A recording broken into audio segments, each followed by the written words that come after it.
Discharge हो जाते हैं। तो ऐसी आत्माओं को मरने के बाद क्या होता है इसकी हालत बताओ, ताकि लोगों को पता लगे कि ये ऐसा कभी भी सुसाइड नहीं करना चाहिए। हम वही चाहते हैं कि आप बताएं। क्योंकि मरना मरना माना जो एक नॉर्मल इंसान आयु पूरी करके मरता है, जब उसका शरीर 80 साल 60 साल 70 साल के बाद जर्जरित हो जाता है, तब वो शरीर नॉर्मल वे में छोड़ता है और आत्मघात करता है। उन दोनों में क्या फर्क होता है? जब आत्मा आत्मघात करती है तो अंदर से इतना डिप्रेशन में होती थी, बहुत दुखी हो होकर शरीर छोड़ती है, आत्मघात करती है। चाहे आत्मघात के कई भी रास्ते हो सकते हैं, उसमें हम नहीं जाएंगे। मगर आत्मा जब शरीर से बाहर निकलती है तो चारों ओर उसको घोर अंधेरा नजर आता है, घोर अंधेरा नजर आता है। और फिर उसके कर्म बंधन के हिसाब से, जैसे मनुष्य का कर्म बंधन मिला ना, देह और के देह के संबंध भी कर्म बंधन से मिलता है ना। थियरी ऑफ कर्म तो सबको मानना चाहिए जी। तो देह और देह के संबंध, जैसे उसको कोई सुख नहीं दे पाए, इसके कारण उसको सुसाइड करना पड़ा, नहीं मदद कर पाए ना। तो ऐसी तरह मरने के बाद उसके केवल सूक्ष्म जगत वाली आत्माएं, जिनको प्रेत योनि कहते हैं, भूत योनि कहते हैं, वैसे भी उसके कर्म बंधन तो ऐसी आत्माओं से भी है ना।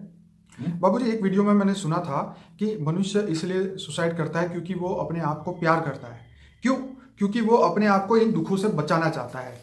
अज्ञानवश वो ये करता है, लेकिन उसके पीछे का राज यही है कि अपने आप को ये सभी चीज़ों से बचाने के लिए ही वो सुसाइड करता है। उसको लगता है कि ऐसी जिंदगी जो है अब जीने के लायक नहीं है, इस जिंदगी का कोई फायदा नहीं है, तो अपने आप को उसमें से बचाने के लिए वो सुसाइड करता है। आप क्या कहेंगे इसके बारे में? देखो, आत्मा को अज्ञान होता है ना कि ये 5 तत्वों की मनुष्य सृष्टि को से बचने के लिए, मनुष्य देह और देह के संबंधों से बचने के लिए, या मनुष्य सृष्टि छोड़ने की इच्छा रखता है डिप्रेशन के कारण, टेंशनों के कारण।